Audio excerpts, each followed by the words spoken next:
Hello, Nick. So today I'm going to be playing the Battle of Ceva from Bonaparte Overruns Piedmont with you. Woo! So just a little brief summary. This looks pretty bad camera work. A lot of glare. I apologize for that. You need to come to this side? I'll just do it here. So here's Ceva. That's the object of desire. Historically, this battle didn't actually happen as it's going to today, I mean, obviously, but what really happened was the French Augereau kind of did a recon in force, supposedly, and was thrown back by the Piedmontese. The Piedmontese said that they were able to give the French losses, but in the French sources, they don't even really mention it. But then, after that initial kind of engagement, Coley decided that he wasn't in a good position, so he pulled his entire force back across the river to, was it San Michel, did I say? I can't remember. But a better defensive position. So in this scenario, he's going to stay and see what happens. In the actual event, the fort was held by... I'm not prepared.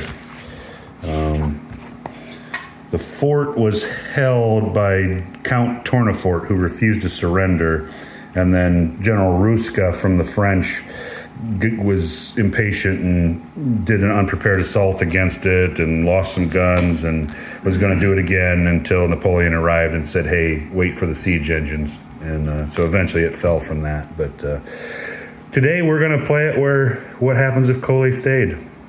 And maybe I'll do updates at every turn, at end of every turn. So we're using sleds, and wow, this is really bad camera. So I don't know, we'll have to see. All right, we're 2 turns through the game. Weather has held to nice, fair weather, and what's happened is the French have started to move over. The Piedmontese are paralleling our approach, but there's been no engagements left. This guy kind of he failed his initiative. Oops, can't even see. He failed his initiative. He's a slagger. Slagger? Is that a word? I don't know. I guess so. But anyways, You call him whatever you want to. it looks like there could be maybe some contact here the next turn. Definitely the next couple. So we'll check back. All right, we've completed 2 more turns. We're up to the 11 a.m. turn. We just seem to be side straddling parallel with each other. We did have some line of sights that we saw some people and they saw us.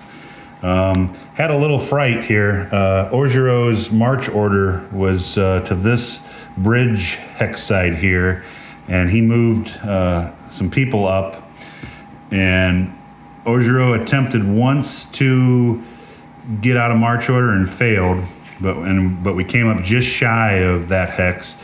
But then the next turn he was able to bring us out of march order, and so we kind of pulled out a little bit because we didn't want to suffer demoralization effects in a combat. Definitely don't want to be down an initiative rating when you could have possible shock. So I'm probably taking too long as the French to do anything, but I found impatience on my part is really a bad thing in certain systems. Maybe not this, who knows? All right, anything to add? Or Nope.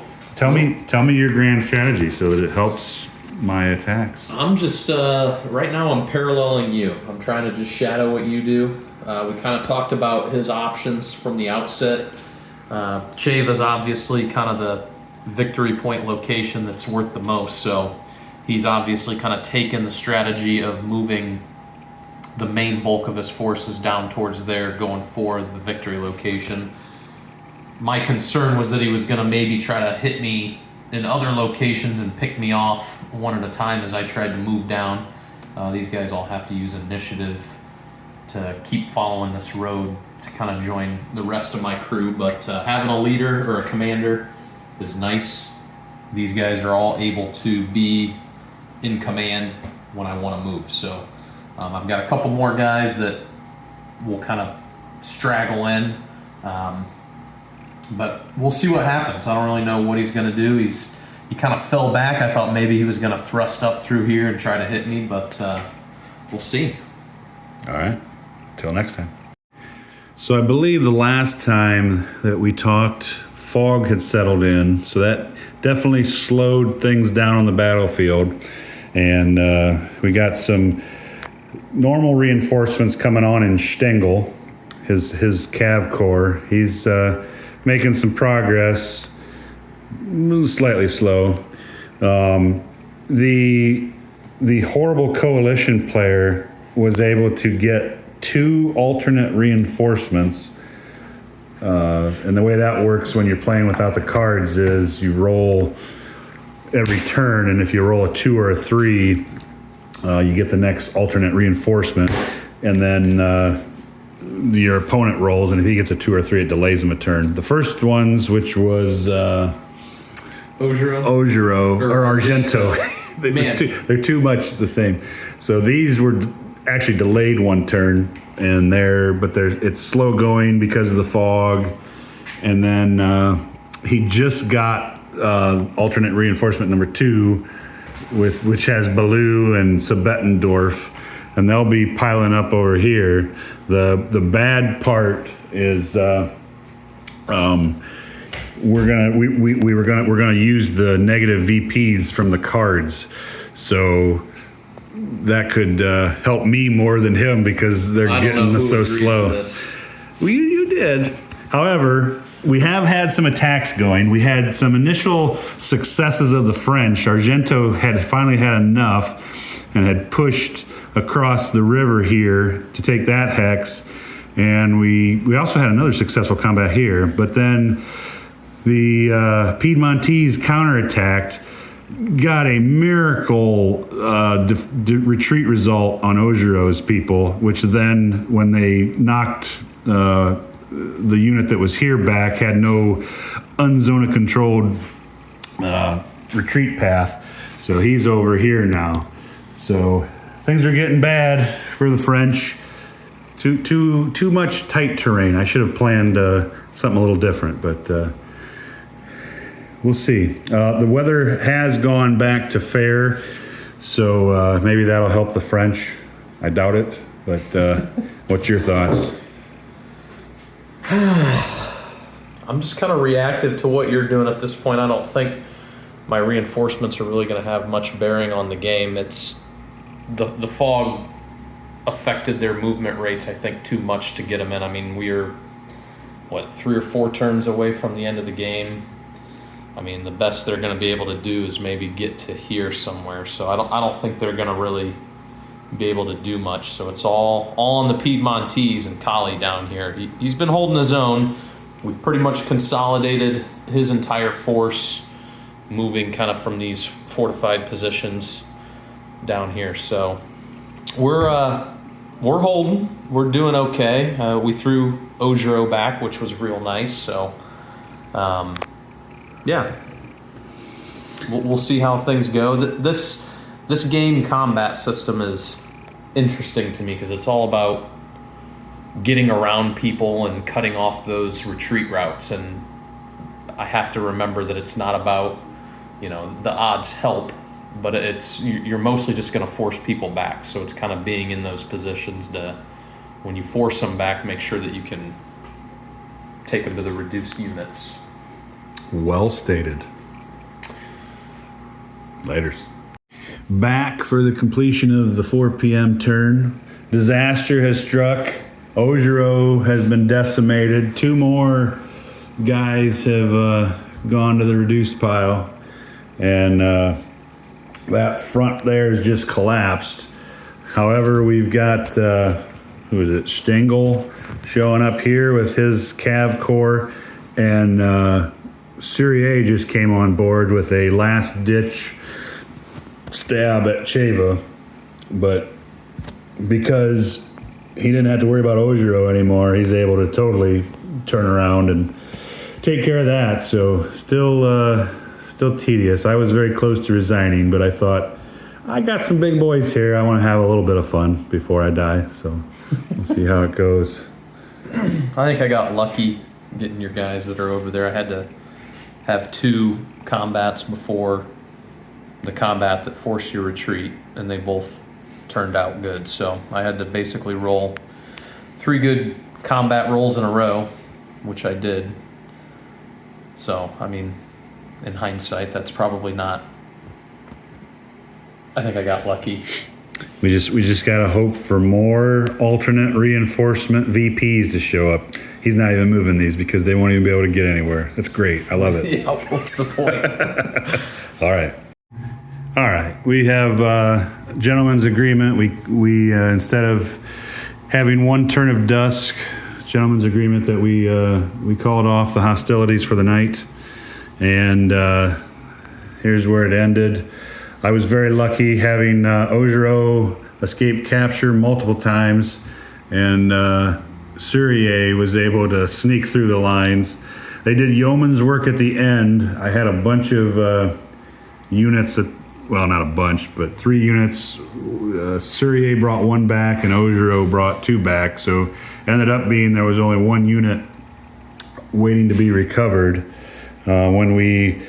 If we do the totaling, and if you count alternate reinforcements -3 like you do for the cards, it ended up being basically a 1-to-1, which would be a coalition marginal. If you don't give the negative for VPs, it'd be like a 6-to-1, which would just be a devastating loss for the French. But I don't know. I feel like my play was pretty bad. I should have probably concentrated up here to just pick off people one by one early on. But my fear was because my dumb supply line was way down here that I had to rush down there to try to protect the coalition from taking it. So I don't know. I liked it. I won. I would say I think we've played, 3 of these now? Yeah.